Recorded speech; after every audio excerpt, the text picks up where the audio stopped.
নমস্কার, শুরু করছি বাংলা স্ফেয়ারের আমার মেম্বারদের জন্য বিশেষ অনুষ্ঠান, যে অনুষ্ঠানের নাম আমি দিয়েছি গুরু প্রণাম।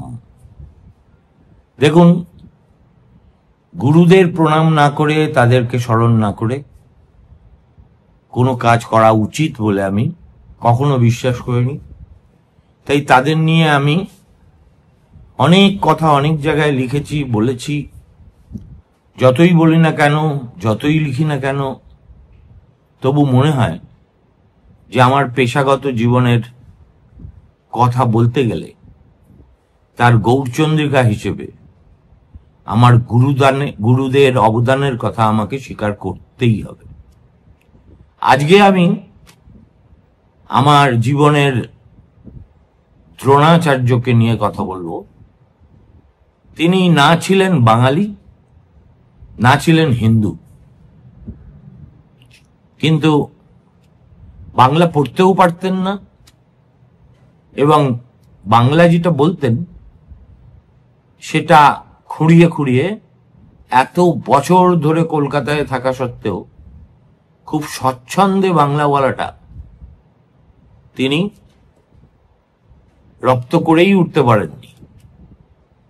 আর আমার সঙ্গে তার যখন দেখা হয়েছিল তখন অনেকগুলো দাঁত তার পড়ে গেছে, ফলে ইংরেজিটা যত স্বচ্ছন্দে বলতেন, বাংলা বলতে মনে হতো যে কোথাও একটা এই দাঁতহীনতার কারণে তার বড্ড অসুবিধা হচ্ছে।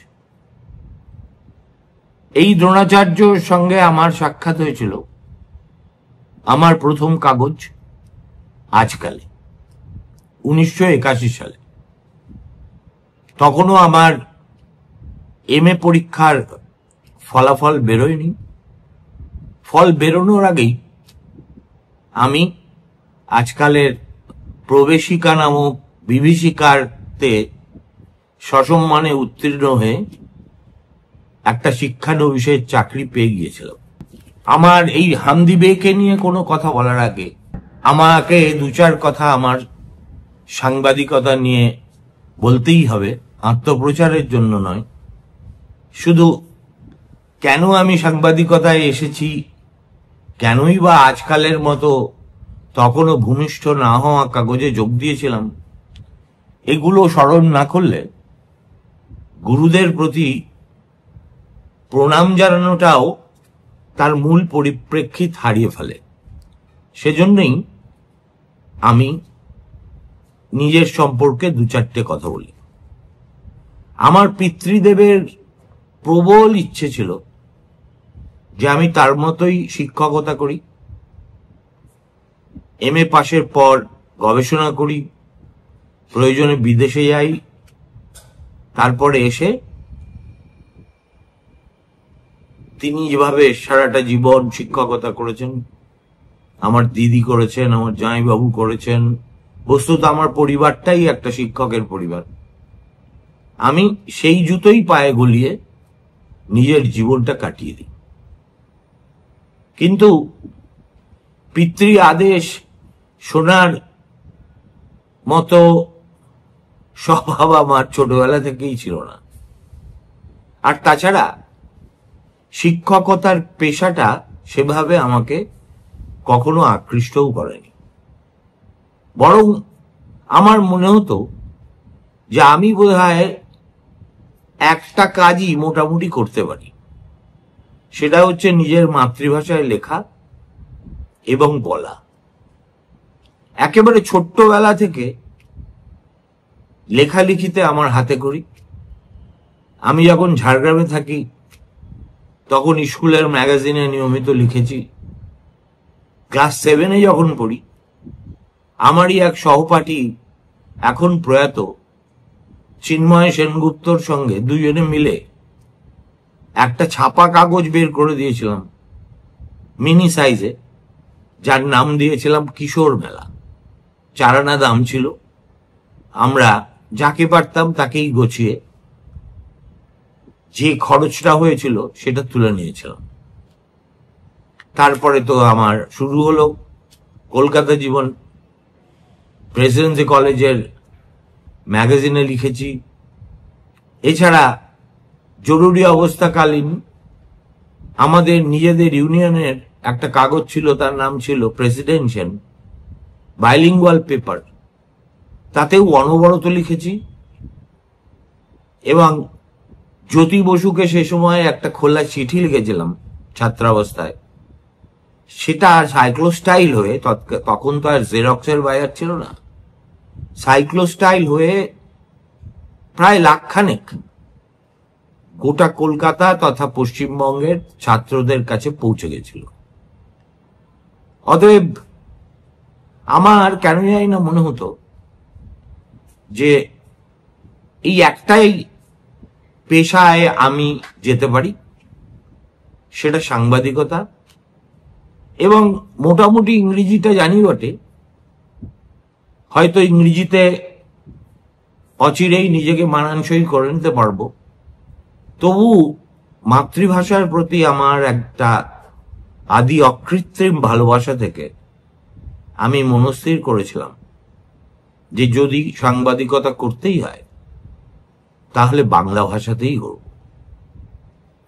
দেখুন, যে কোনো মানুষ শেষ পর্যন্ত যে কাজই করুক না কেন, he or she is always circumscribed by the compulsions of the times he lives in. দেশে যদি 75 থেকে 77 সাল জরুরি অবস্থা জারি না হতো, যদি না সঞ্জয় গান্ধীর বেয়াদুপি চোখের সামনে দেখতে হতো, যদি না দেখতাম শুধুমাত্র লেখার জন্য দুজন যশস্বী সাংবাদিক, আমার আরেক গুরু গৌরকিশোর ঘোষ এবং পরবর্তীকালে সহকর্মী বরুণ সেনগুপ্তকে জেলে যেতে না হতো, মানুষের মত প্রকাশের স্বাধীনতা সহ এমনকি হ্যাবিয়াস কর্পাসের স্বাধীনতা পর্যন্ত অপহৃত হতে না দেখতাম, তাহলে হয়তো আমিও শেষ পর্যন্ত বাবার কথা মেনে কোথাও অধ্যাপনা করতে ঢুকে পড়তাম। এই যে এমার্জেন্সি, সেই এমার্জেন্সি সহসা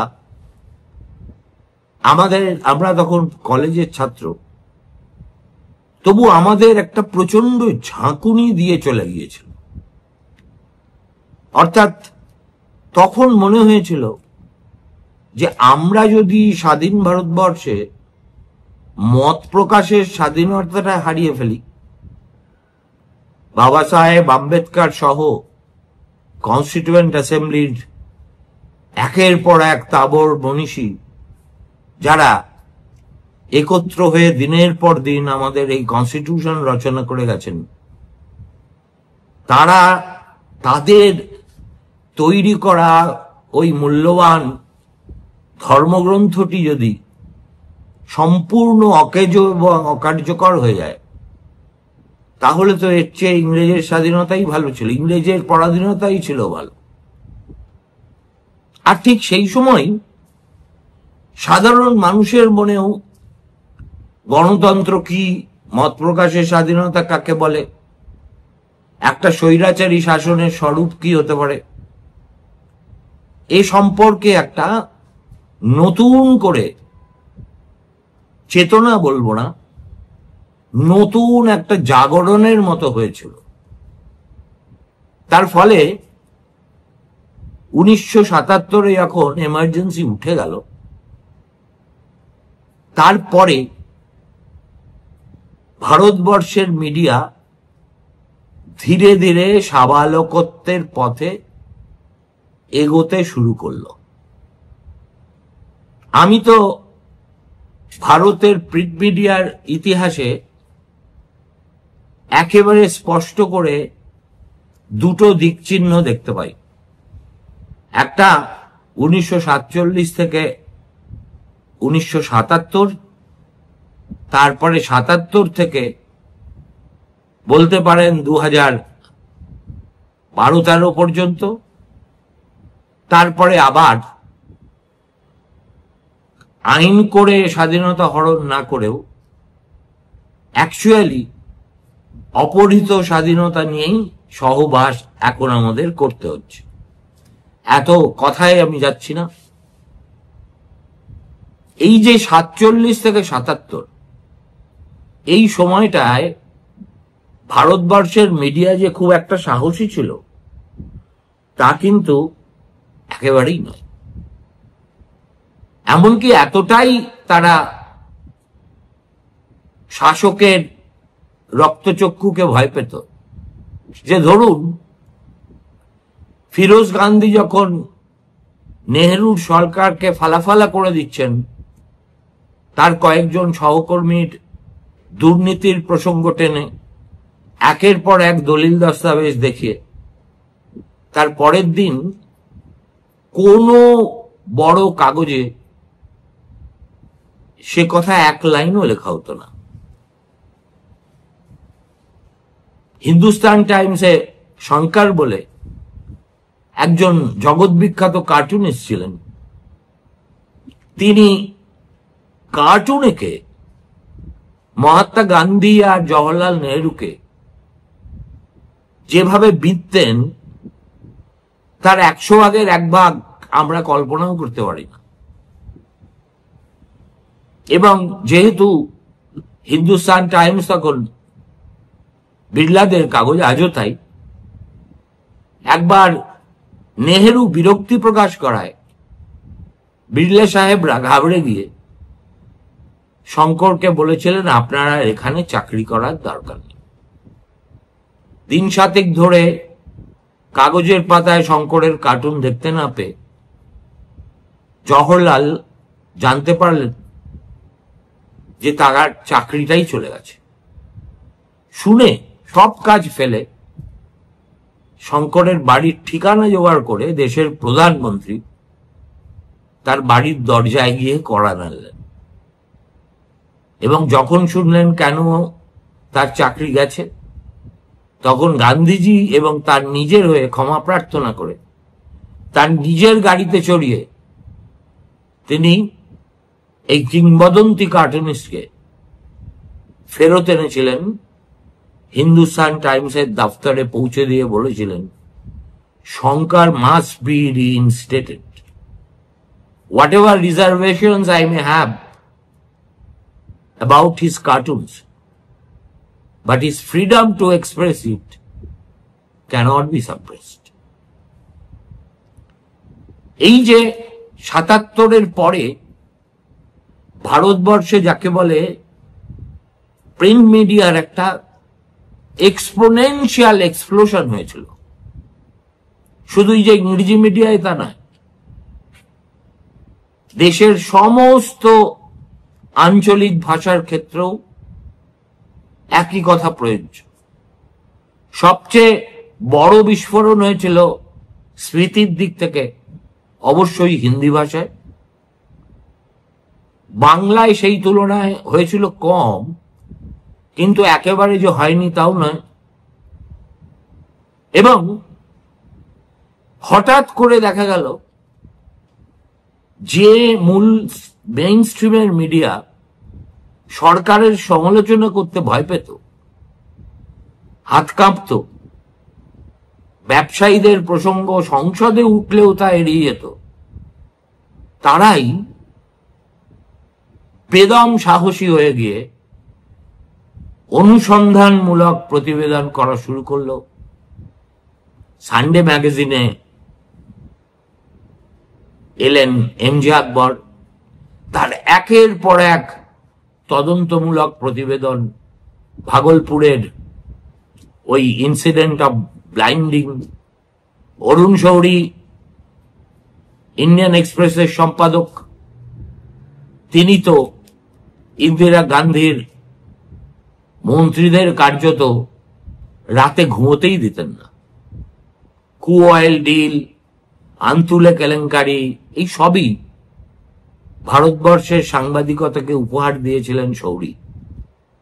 আর প্রতিষ্ঠান হিসেবে একেবারে দিকবদলকারী কোনো কাগজের নাম যদি করতে হয়, তাহলে আমি বলবো অবশ্যই ইন্ডিয়া টুডে।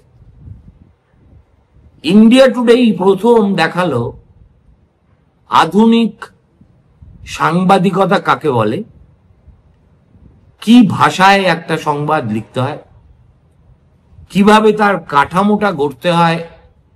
অনেকটা কুমোর পাড়ার কুমোর পুজো এলে যেরকম যত্ন করে মূর্তি গড়েন, অনেকটা সেই আদলে কিভাবে উদ্ধৃতির ব্যবহার করতে হয়, সব মিলিয়ে মনে হলো যে ভারতবর্ষে যেন আমরা হঠাৎ করে একটা ভারতীয় টাইম ম্যাগাজিন পেয়ে যাচ্ছি।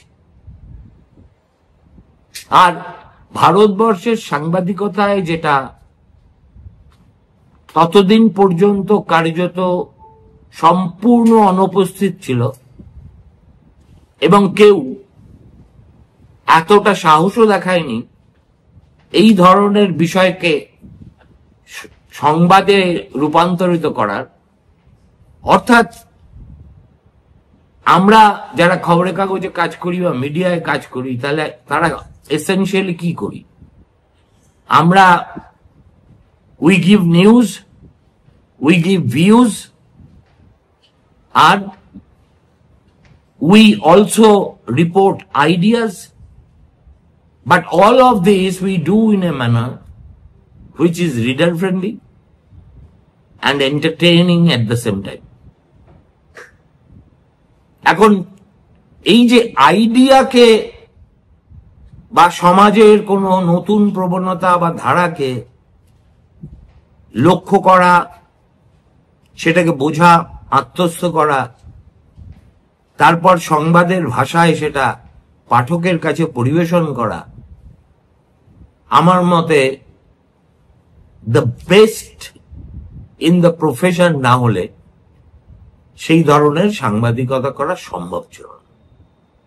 আর ইন্ডিয়া টুডে ঠিক সেই সাংবাদিকতাই আমদানি করেছিল ভারতবর্ষে। অরুণ শৌরীর মালিকানাধীন তৎকালীন একেবারে এক ঝাঁক তরুণ তুর্কি, অনেকেই রাহুল গান্ধীর একসময়ের সহপাঠী, যেমন সুমন দুবে, যেমন টিএন নাইনান, ভারতবর্ষে ফিনান্সিয়াল জার্নালিজমের সবচেয়ে সফল এবং সবচেয়ে বিশ্বাসযোগ্য কারিগর। আমাদের বাংলা থেকে সুমিত মিত্র, দিলীপ বব, ইন্দ্রজিৎ ভাদওয়ার, এরা সবাই মিলে সংবাদপত্রের সংজ্ঞাটাই বদলে দিল। টাইম ম্যাগাজিন যেমন ইংল্যান্ডে যখন এই মিনি স্কার্ট ইত্যাদি, বিটলস লন্ডন শহরকে একেবারে আন্দোলিত করে ছেড়ে দিচ্ছে, তখন টাইম ম্যাগাজিনের একটা প্রচ্ছদ নিবন্ধের শিরোনাম হয়েছিল লন্ডন ইজ সুইঙ্গিং। অনেকটা একইভাবে ইন্ডিয়া টুডেই প্রথম আমাদেরকে একটা প্রচ্ছদ কাহিনী পড়ালো, যার নাম ছিল the rise of Indian middle class. আমরা সবাই জানতাম মধ্যবিত্তের সংখ্যা বাড়ছে, কিন্তু কি হারে বাড়ছে, তার প্রভাব কি পড়ছে, ইত্যাদি এবং ইত্যাদি। বলিউডে যখন মাধুরী দীক্ষিত এতগুলো প্রেম করে একজনকেও বড়মাল্য না পড়িয়ে শেষ পর্যন্ত অ্যারেঞ্জ ম্যারেজের রাস্তায় হাঁটলেন, আবার ইন্ডিয়া টুডে প্রচ্ছদ নিবন্ধ করল the return of arrange marriage in Bollywood. তার ঠিক সেই সময়ই, সেই ক্রান্তিকালে, যখন একটা ভীত, সন্ত্রস্ত, কম্পিত স্বাধীন সত্তা বিকশিত করতে সদা কম্পমান একটা পেশা সাবালক হলো, সাহসী হলো।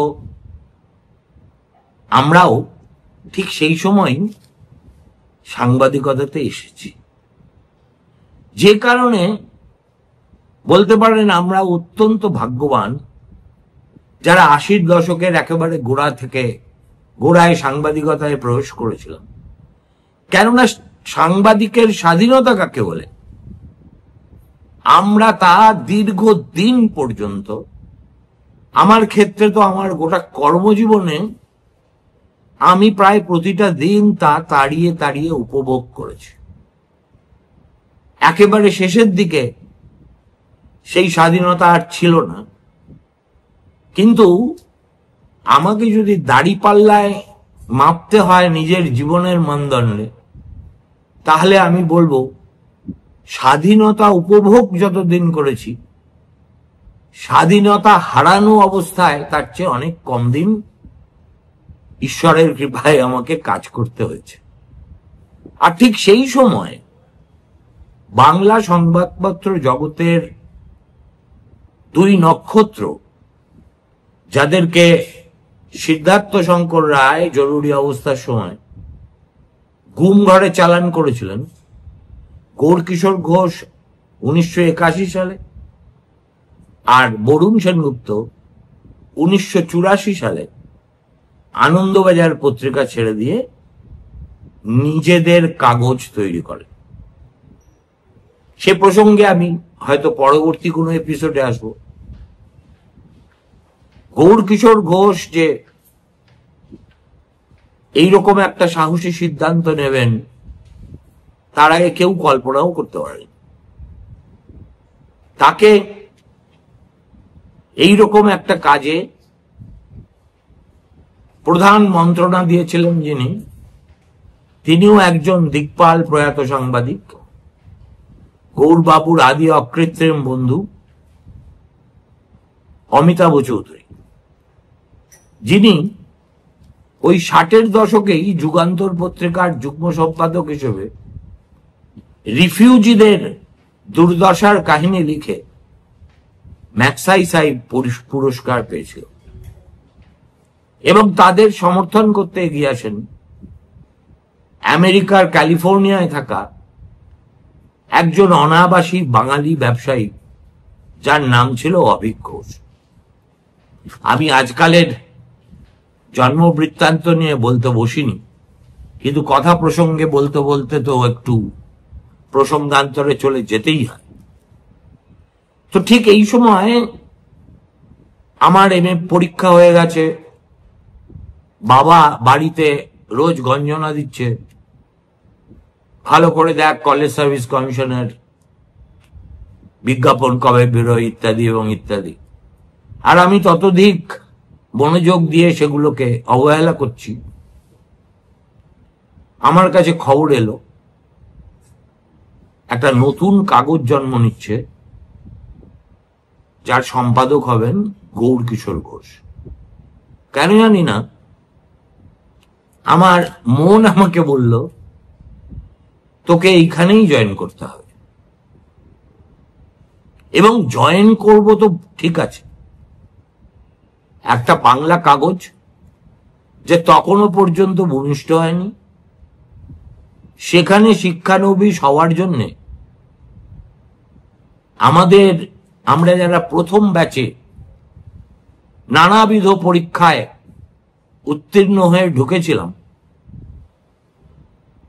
সেটা একটা কি বলবো, আমার ধারণা অত কঠিন প্রবেশিকা তার আগে বা পরে ভারতবর্ষে কোনো সংবাদপত্র কখনো শিক্ষানবিশ চাকরি প্রার্থীদের জন্য তৈরি করেনি। প্রথমে একটা প্রবেশিকা পরীক্ষা, অ্যাডমিশন টেস্ট, রীতিমতো টাফ কোয়েশ্চেন্স, তাতে যারা উত্তীর্ণ হলাম আমাদের বলা হলো একটা 5000 শব্দের ডিসার্টেশন লিখে আনতে হবে। প্রত্যেককে এক একটা নির্দিষ্ট বিষয় দিয়ে দেওয়া হলো, হাতে 15 দিন না 20 দিন সময় দেওয়া হলো। আমার কপালে পড়েছিল a survey of modernisation in India from 1429। ভেবে দেখুন, চাকরি করতে যাব বাংলা কাগজ, ভারতবর্ষের আধুনিকীকরণের ইতিহাসের তত্ত্ব তালাশ করতে ওই 15-16 দিন আমি জাতীয় গ্রন্থাগারে কাটিয়েছি। সেই গেরো টপকালাম। তারপরে এলো ইন্টারভিউ। ইন্টারভিউ যেদিনকে ছিল সেদিনই ছিল ভাইভা। ভাইভা মানে একটা বিলিতি কাগজ থেকে একটা দুর্বোধ্য খবর আপনাকে 5 মিনিট সময় দেওয়া হবে, পড়তে হবে, পড়ে বুঝতে হবে ইংরেজিতে, এবং তারপর যিনি ভাইভা নিচ্ছেন তার প্রশ্নের উত্তর দিতে হবে। আমি এই যে যতগুলো স্তরের কথা বললাম তার মধ্যে সবচেয়ে হিলারিয়াস অভিজ্ঞতা এই ভাইভা দিতে গিয়েই হয়েছিল। ইন্টারভিউ শেষ করে সংলগ্ন একটা ঘরে আমাদেরকে পাঠানো হলো। আমি গেলাম, গিয়ে দেখি টেবিলের উপর একটা বিলিতি সংবাদপত্র পড়া, আর একজন মানুষ ময়লা জামা, ময়লা প্যান্ট, ঠোঁটে একদিকে একটা চারমিনার ঝুলছে এবং ছাইটা তখনও সিগারেট থেকে বিচ্ছিন্ন হয়নি, প্রায় ঢুলে পড়ার অবস্থা। আমাকে ঢুকতে দেখে তিনি বাজখাই গলায় প্রথমেই বললেন, "You have to read this passage and after 5 minutes I will ask you questions." আমি বললাম ঠিক আছে। পড়তে গিয়ে দেখি একটি অতি দুর্বোধ্য বিষয় নিয়ে চর্চা করা হয়েছে সেই লেখায়, যার বিন্দু বিসর্গ আমি কিছু বুঝতে পারিনি। ফলত আমি যেটা করলাম, খুব সাহসের সঙ্গে কাগজটা পাশে সরিয়ে রেখে গালে হাত দিয়ে আমার উল্টো দিকের ভদ্রলোককে ভালো করে মাপতে শুরু করলাম। ওমা, তাকিয়ে দেখি তিনি রীতিমতো নাক ডাকিয়ে ঘুমোচ্ছেন। ঘুমোচ্ছেন তো ঘুমোচ্ছেনই। এদিকে 5 মিনিট তো চলে গেল, 10 মিনিট চলে গেল, 15 মিনিট চলে গেল। একটা অসহায় কিংকর্তব্য বিমূঢ়তার মধ্যে আমি বসে আছি। শেষ পর্যন্ত জয়মা বলে আমি উঠে পড়লাম, একটু আওয়াজ করলাম চেয়ার টেবিলে, তাতেও লাভ হলো না। শেষ পর্যন্ত ভদ্রলোকের কাঁধে একটু ঝাঁকুনি দিলাম। উনি একটা অ্যালসেশিয়ান কুকুর বিশ্রাম নিচ্ছে এই অবস্থায় কেউ যদি তাকে খোঁচা মারে, সে যেরকম গড়গড় গড়গড় করে উঠবে, এই ভদ্রলোকও তেমনি টেবিলে থাকা চশমাটা চোখে লাগাতে লাগাতে বলে, "what happened? Why are you waking me up?" তখন আমি বললাম, "you asked me to read something and then you are supposed to ask me questions. Oh, sit down." তারপরে আমাকে উনি বললেন, "Have you read the passage very carefully?" আমি একদম কপালে যা আছে তাই হবে, ততদিনেই একটার পর একটা পরীক্ষা দিতে দিতে সামান্য একটা চাকরির জন্য আমারও মেজাজ সপ্তমে হয়ে আছে। আমি সোজা কথা সোজাভাবে বলে দিলাম যে, "I am sorry, I did not read it."